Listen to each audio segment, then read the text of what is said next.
Good evening, everybody. Aaron Berk here at Harlan J Limited, and I thought I would discuss a little bit about the coinage of Alexander the Great, and more from a artistic standpoint.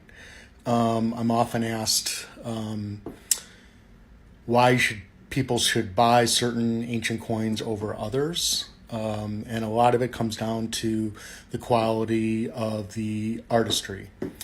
So often, as Alexander was conquering the world all the way to the Persians, he was taking over mints and they were minting coins. And there's good die cutters and there's crappy die cutters. So you could have a mint state coin that's high quality and just be a lousy die. And so I went through and picked out some coins and kind of wanted to discuss them a little bit so you guys can see. Also, if you collect Alexander the Great, you should actually get a coin, or should get the price book.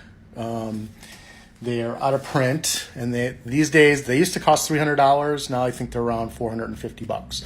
But it's probably the best work on Alexander the Great that you can get. So let me turn this around a little bit so you guys can see my screen. And I'm going to kind of go through a little bit of what I think is good quality over some of these other coins. So this is pretty typical of what you'll see out in the coin market. And you can see that the portrait of Alexander is pretty boring. He's all there. And the headdress is all there of the lion. And you've got Zeus on the reverse here. And obviously there's different mints and going to be different styles, but this is typical of what you'll see over and over and over again. This one here, I would say, is a little bit better quality. You can see there's no real expression in Alexander's.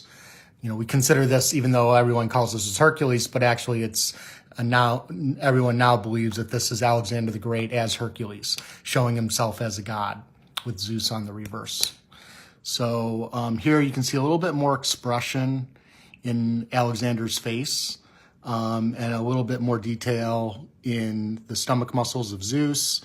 You can see detail in the face, but still not the best piece, but definitely getting better. And depending on how well the coin is centered, you'll get a coin like this where you've got a lot more of the flan, and actually you can see a little bit more detail here. Of where, the headdress is tied off right there. You can see it down here still, and you can even catch it down here just slightly, but it's off the flan. So you get more of the flan, a little bit more of the style. But you can see the Zeus here, kind of boring. It looks like he's almost hunched over the way he's sitting. Not very well done on the reverse. Could have been separate die cutters. And as I move forward here, you can see quality starts to improve, a little bit more expression in Alexander's face. Zeus is still lacking slightly here. But you're always looking for a sharp eye and expressive in the face, where here you've got no expression, pretty blah. And here you can actually see some sweetness in the face. All right. So then if we move forward, move this over here, you can see now really we're starting to get somewhere. Having, again, it's off the flan here, so you don't get all the tie here, but you can see there's pretty well expression in the face, as opposed to here where the face is kind of gone and not very expressive. But here you can see expressive in the face, and you've got pretty nice style here. Not sharp in the eye, but still pretty decent. I pulled this one just because it's really different. Again, I don't think it's a very good die, but it's all there. All the detail is there, but it's not very expressive as something like this. You can see the detail there. Now, as we move forward, I'm going to kind of jump ahead here. You can see the expression starts getting a little bit better.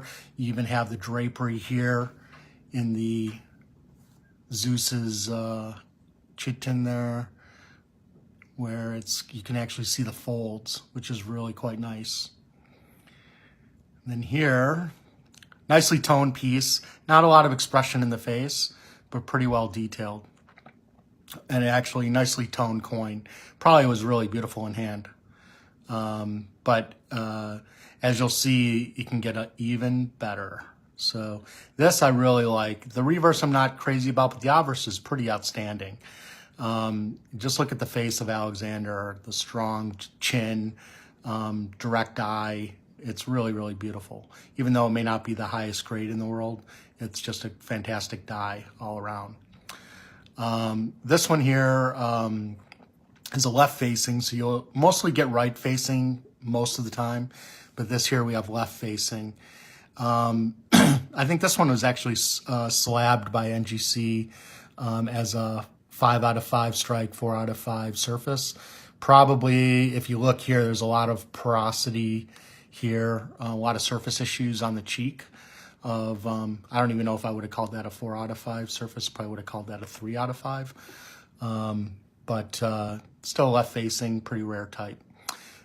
This is actually the one that was chosen for the next edition of the Alexander of 100 Greatest Ancient Coin Book.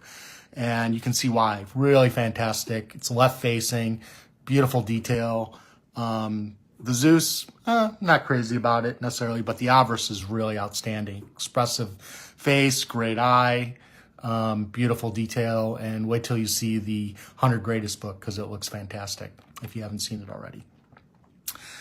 Here, again, you got all these different dies of Alexander as he was issuing coins throughout the Greek world.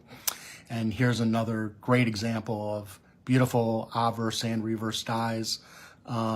Totally different look than what you typically see, and highly desirable artwork.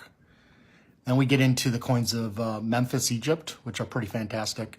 You can see how expressive both the obverse and the reverse are. Beautiful face here. If you can actually see detail in the face.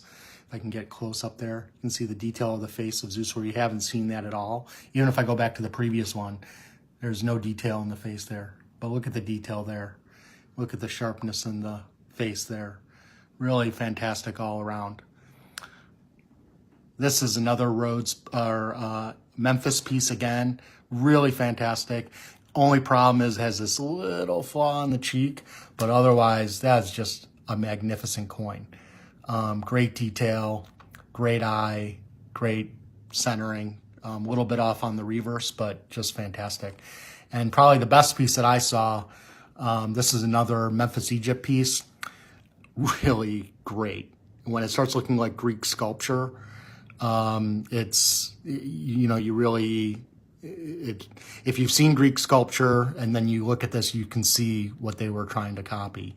And on the reverse, you actually, what's beautiful about some of the coins of Alexander the Great is this is a coin minted in Egypt, and there you have a ram with the feathers of truth showing Egypt there. A lot of times they have the rose, which can get confusing because sometimes the city of Rhodes of Alexander the Great also puts roses on their coins as well. But there's no missing that this is Egypt and that where this was minted.